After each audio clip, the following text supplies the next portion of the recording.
अगर होती तो पीने का मजा ही नहीं आता। Cheers! अरे क्या हुआ? अबे सामने देख, लड़की की लाश। अरे नहीं यार, ये भी कोई हमारी तरह नशे और मस्ती में चूर लगती है। चलो उसे और पिलाते हैं, अपना भी नया साल सुधर जाए। अबे नया साल सुधारने के बच्चे अगर लफड़े में फंस गए ना तो जिंदगी बिगड़ जाएगी। हमें क्या मालूम वो जिंदा है या मुर्दा? क्यों संजू? कुछ भी हुआ लोग, मगर इंसानियत के नाते उसे देखना हमारा फर्ज है।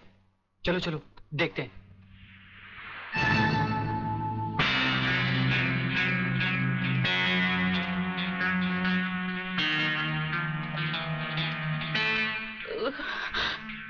मुझे मत मारो प्लीज।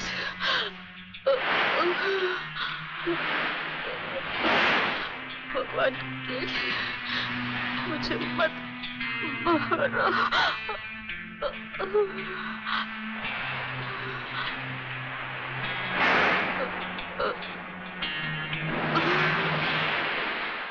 अरे ये तो फिर से बेहोश हो गई। लगता है किसी ने इसे बहुत मारा है। चलो इसे अस्पताल ले चलते हैं। डॉक्टर साहब। यस, क्या बात है? डॉक्टर साहब ये लड़की बहुत सीरियस है, आप बचा लीजिए प्लीज। लड़की? कहाँ है लड़की? कौन है ये? हम नहीं जानते। तुम नहीं जानते तो इसे लेके क्यों आए हो? कहां से लाए हो? बीच से।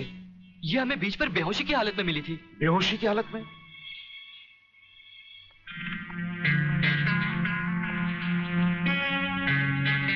इसकी हालत तुम लोगों ने इसके साथ 31st नाइट बना के तो नहीं की है ना? हम लोगों ने? ये क्या कह रहे हैं डॉक्टर साहब? नहीं नहीं, हम लोगों ने ऐसा कुछ नहीं किया। देखा तुम लोगों ने? मैं तुम लोगों को पहले ही कह रहा था। मगर नहीं यार, चुप रह तू, डरता क्यों है? डॉक्टर साहब ये वक्त इधर उधर की बातों का नहीं है, हम पर भरोसा कीजिए और जल्दी से इलाज कीजिए। बातों से समझदार मालूम होते और मुंह से शराब की बदबू भी आ रही है। लेकिन भाई मेरे ये मामला तो पुलिस का है। पुलिस? हाँ। मगर पुलिस क्यों डॉक्टर साहब? क्योंकि इस तरह के केसेस पुलिस में दर्ज करवाए जाते हैं। मैं इंस्पेक्टर को अभी बुलाता हूँ, इंस्पेक्टर नीचे बैठा है। डॉक्टर साहब, संजय। आप लोग बैठिए। इंस्पेक्टर कहाँ गए वो लोग? साहब हम लोगों को मार के वो दोनों भाग गए। क्या बात है डॉक्टर साहब, आप इतने परेशान क्यों हैं? इंस्पेक्टर साहब पता नहीं वो 3 लड़के इस लड़की को बेहोशी की हालत में यहाँ लाए। मैं आपको बुलाने गया, इतने में वो भाग गए। भाग गए?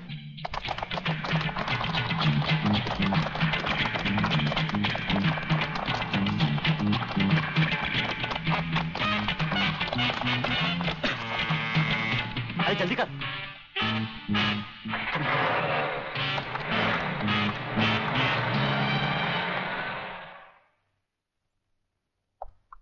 सर ये है उस लड़की की मेडिकल रिपोर्ट। रेप केस है? नो सर, लड़की के पेट में 2 महीने का बच्चा है। लड़की को होश आया? No sir. उसका कुछ अता पता? अब तो उसके होश में आने के बाद ही पता लगेगा कि वो कौन है और उसके पेट में बच्चा किसका है।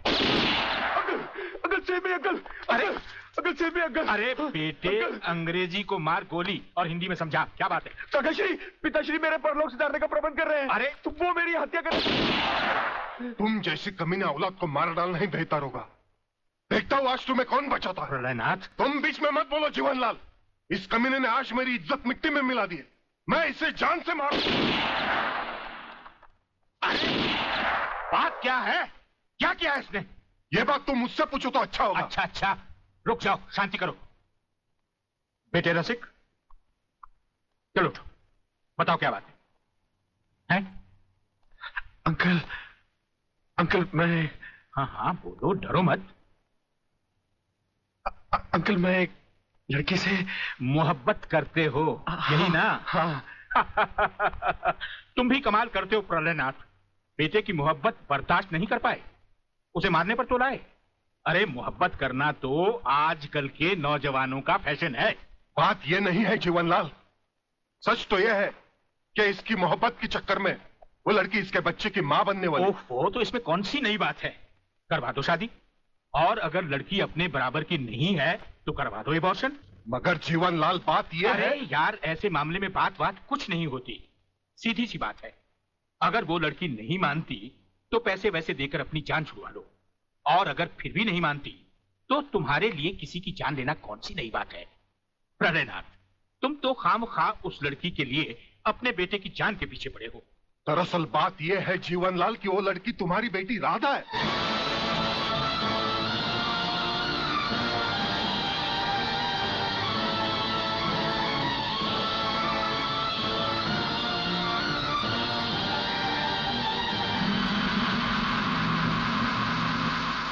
सारी चीजें दर्ज कर ली?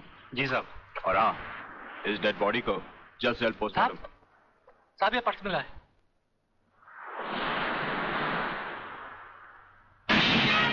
संजय आर चौहान। मेरा पर्स बीच पर या अस्पताल में गिरा है। अगर वो पुलिस को मिल गया तो कहीं हम फंस ना जाए। नहीं यार, अरे जब हम लोगों ने कुछ बुरा किया ही नहीं है तो हम फंस क्यों जाएंगे? अरे मैंने पहले ही कहा था कि इस चक्कर में मत पड़ो, उल्टे फंसेंगे। लेकिन मेरी सुनी किसने थी? मैं कहती हूँ डर डर के कब तक ये बात सबसे छुपाते रहोगे। चलो माँ जी को सब सच बता देते हैं, सब ठीक हो जाएगा।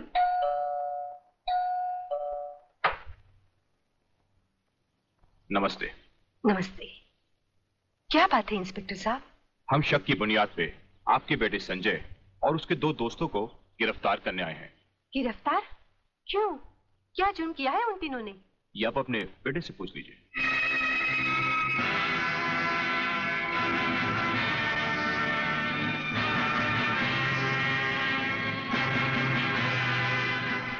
वाह गोटिया वाह, क्या खुशखबरी लाया है। डीआईजी रुद्र प्रताप का बेटा पुलिस के फंदे में।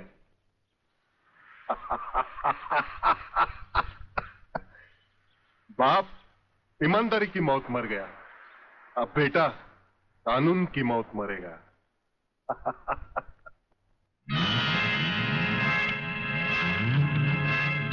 गोटिया आप देखना, मैं इस चश्मदीद गवाह को ऐसी मौत मारूंगा कि उसकी आंखें मुझे पहचानने से पहले ही बंद हो जाएगी। तुम उस डॉक्टर को खरीद लो और रिपोर्ट तैयार करवाओ जो मैं चाहता हूं। यह समय सोचने का नहीं है बेटी, यह हम दोनों की जिंदगी और मौत का सवाल है। पिताजी, पुलिस पूछेगी तो मैं क्या बताऊंगी? किसका नाम लूंगी? पुलिस को तुम ये बताना कि तुम्हारे साथ बलात्कार हुआ है। हाँ बेटी, बलात्कार। प्रलयनाथ की प्रलय से बचने का ये एक ही तरीका है। तुम उन्हीं 3 लड़कों का नाम पुलिस को बता देना जिन्होंने तुम्हें अस्पताल पहुंचाया है। पिताजी, लगता है पापियों के साथ रहकर आपका दिमाग भी उन्हीं की तरह हो गया है। आप ये कह रहे हैं मैं उन लड़कों को फांसी के फंदे तक पहुंचा दूं जिन्होंने मेरी जिंदगी बचाई? नहीं पिताजी, मैं ऐसा हरगिज नहीं करूंगी, हरगिज नहीं करूंगी। बेटी, इतिहास गवाह है, आदमी ने अपनी जान को बचाने के लिए अपने ही भाइयों की लाशों को कुचला है। ये दुनिया का नियम है बेटी। फिर वो तीनों हमारे लगते भी क्या हैं? अगर उन्हें फांसी लग भी गई तो हमारा क्या जाएगा? बेटी, उन लोगों की जिंदगी से कहीं ज्यादा कीमती हमारी जिंदगी है। पुलिस को वही बताना जो मैंने तुम्हें कहा है। मगर गुप्ता जी, किसी के सपने पूरे करने के लिए किसी के अरमानों का गला तो नहीं घोटना चाहिए। ये पाप है। राधा तो प्रेग्नेंट है और आपने पैसे के लिए उसके बलात्कार की गलत रिपोर्ट तैयार कर दी। तुम मेरे सीनियर हो या मैं तुम्हारा सीनियर, पेशे का सबक मुझे मत सिखाओ, समझे? सीनियर और जूनियर का मतलब ये तो नहीं सर कि आप कुछ भी करें और मैं चुपचाप देखता रहूं। ऐसा कभी नहीं होगा। मैं आपकी गलत रिपोर्ट पर हरगिज साइन नहीं करूंगा जो उन 3 निर्दोषों को फांसी के फंदे तक पहुंचा दे। डॉक्टर सिन्हा, आज से 5 साल पहले डॉक्टर श्रीवास्तव ने इसी तरह की एक गलत रिपोर्ट पर साइन करने से इनकार कर दिया था। गुंडा स्वामी के आदमियों ने उसे 6ठी मंजिल से नीचे फेंक दिया और पुलिस ने उसकी मौत को आत्महत्या समझकर उसकी फाइल हमेशा हमेशा के लिए बंद कर दी। अगर तुम भी उसी राह पर चलना चाहते हो तो एज यू विश। इंस्पेक्टर साहब, मैं कहती हूँ ये कहाँ का न्याय है? कैसा कानून है जो 3 मासूमों को सोचे समझे बिना हवालात में बंद कर दिया? मैं पूछती हूँ क्या हो गया है इस देश के कानून को? अगर पुलिस वाले इस तरह पुलिस स्टेशन में सोते रहे तो निर्दोष लोग जेल में नहीं जाएंगे तो कहाँ जाएंगे? उठो! कौन तुम? नींद की गोली खाकर सोया है गांजे की? दिखता नहीं क्या? लड़की हूँ मैं, आलोक की बहन, जिसे तुम्हारे कोई बहादुर इंस्पेक्टर ने बलात्कार के जुर्म में पकड़ा है। कहाँ है वो इंस्पेक्टर? मैं उससे मिलना चाहती हूँ। सलाम साहब। साहब? अच्छा, तो आप ही है वो साहब। मैं पूछती हूँ, तुम पुलिस वालों को हुआ क्या है जो गुनहगार को निर्दोष और निर्दोष को गुनहगार समझ लेते हैं? सुना था कानून अंधा होता है, मगर तुम्हें तो भगवान ने एक नहीं दो दो आंखें दी है, और वो भी चील की तरह मोटी मोटी। क्या वो तीनों तुमको किसी भी तरह से बदमाश लगते हैं? अरे मेरा भाई आलोक, वो तो किसी लड़की से बात करते हुए भी कांपता है, वो किसी पे बलात्कार क्या करेगा? खाक। वागले बेटे, ये तो लाल मिर्च है तीखी तीखी। हाथ लगाओ तो हाथ चले, मुंह लगाओ तो मुंह चले, दिल लगाओ तो दिल चले। ये तेरी बीवी बनने के लायक है। अरे इस तरह घूर घूर के क्या देख रहे हो? पहले कभी लड़की नहीं देखी क्या? लड़कियां तो बहुत देखी, लेकिन तेरे जैसे तीखी पहली बार देखी। क्या तीखी? क्या नाम है तुम्हारा? शांति शांति शांति शांति शांति शांति। वाह, क्या कमाल का नाम रखा है चुन के माँ बाप ने, शांति, जो इस देवी के चेहरे और जुबान से शहद की तरह टपक रही है। हाँ? हंस क्या रहे हो दांत निकाल कर? मुझे अपने भाइयों से मिलना है। हवलदार, मिलने दो इसे। साहब, उन तीनों को अस्पताल ले गए हैं शिनाख्त के लिए। संजय चौहान, आलोक वर्मा और अली खान, यही वो 3 लड़के हैं जो आपको अस्पताल में छोड़कर भाग गए थे। क्या इन्होंने आपके साथ बलात्कार किया?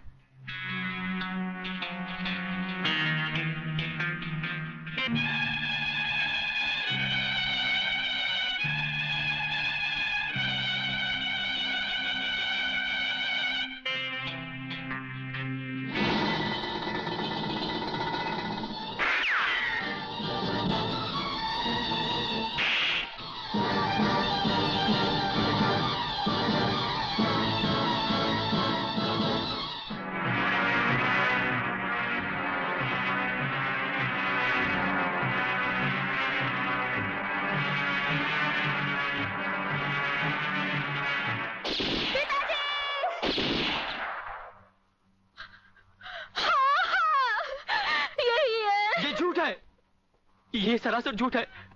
हाँ, हमने कोई बलात्कार नहीं किया। सच कह रहा है मेरा बेटा। इंस्पेक्टर साहब, ये झूठी है ये। तुम लड़की नहीं, लड़की के नाम पर एक कलंक हो। अरे जरा इन मासूम चेहरों को देखो जिन पर तुमने मौत की स्याही पोत दी है। इनकी सहमी हुई आंखों को देखो जिनमें तुमने मौत की दहशत भर दी है। और फिर मेरी आंखों में आंखें डालकर देखो, क्या इन्होंने तुम्हारे साथ बलात्कार किया था? इंस्पेक्टर, कौन है ये औरत? इसे बाहर ले जाओ। हवलदार, पकड़ लो इसको। खबरदार, अगर किसी ने भाभी को हाथ लगाया तो।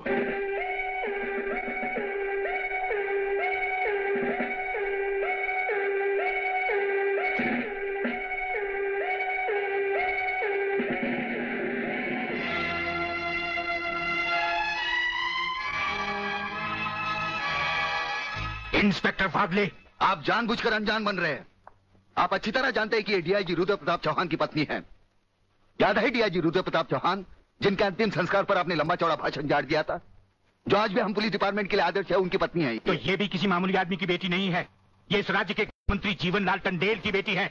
और जानते हो इन तीनों ने इसके साथ क्या नर्क किया है? कुछ नहीं किया। ये किसी की साजिश है जिसमें इन तीनों को फंसाया जा रहा है। लेकिन मैं भी दूध का दूध और पानी का पानी करके रहूंगा।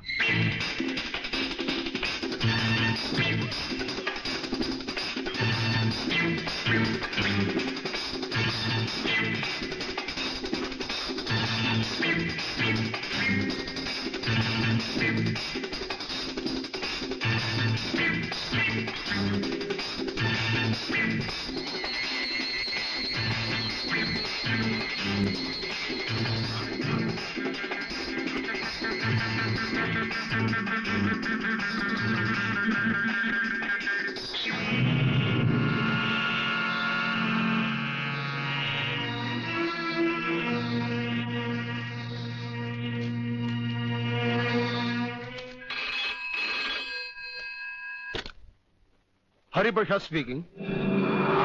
जज साहब, मैं प्रलयनाथ गुंडा स्वामी बोल रहा हूं।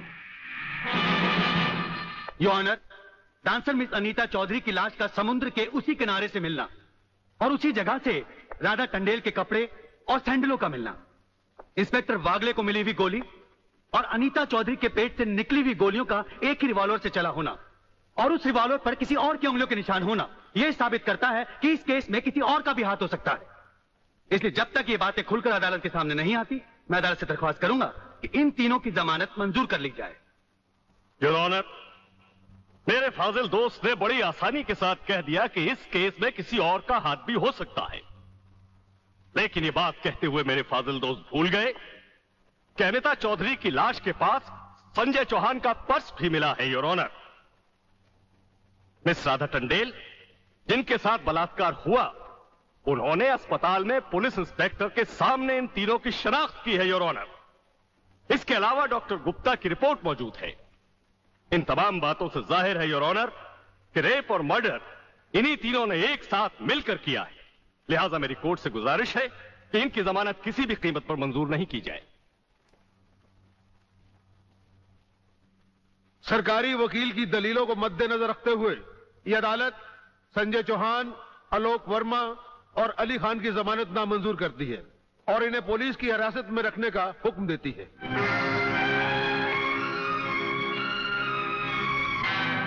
योर ऑनर, मैं इंस्पेक्टर वागले इस केस की छानबीन मैं कर रहा हूं। अदालत से इस केस के बारे में कुछ कहने की इजाजत चाहता हूं। इजाजत है। Thank you sir.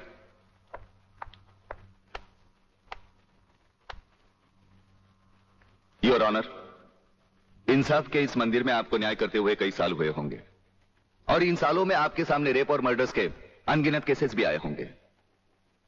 क्या उन अनगिनत केसों में आपके सामने कोई ऐसा केस आया है जहां कत्ल और बलात्कार करने वाले ने जिसके ऊपर बलात्कार किया है उसे खुद अस्पताल पहुंचाया हो? ये तो अभी तक सुना नहीं कभी। सही कह रहा है ये कुछ ना गड़बड़ जरूर है। बहुत बड़ी ऑर्डर, ऑर्डर। इंस्पेक्टर वागले, मुझसे सवाल करने की बजाय आप इस केस में रोशनी डालिए। वही कोशिश कर रहा हूं सर। अदालत सरकारी वकील की जिन दलीलों को मद्देनजर रखते हुए इन लड़कों की जमानत नामंजूर कर रही है, मैं उन्हीं दलीलों के बारे में कुछ कहने की इजाजत चाहूंगा। इजाजत है।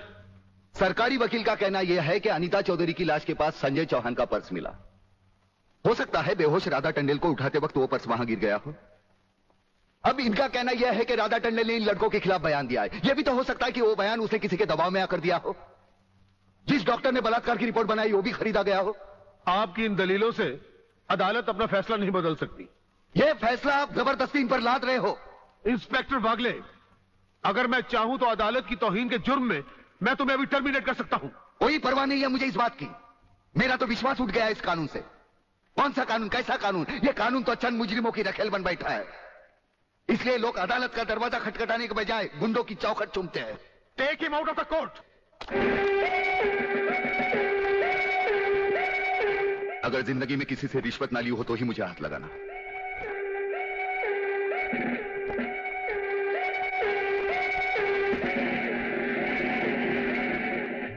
इन्हें गिने भुक्कड़ लोगों की वजह से अदालत शतरंज की बिसात बन गई है, जहां कोई भी आकर कानून से खेल सकता है। लेकिन इन खिलाड़ियों को अगर मैंने सच्चा कानून नहीं सिखाया तो मेरा नाम भी शिवाजी राव वागले नहीं।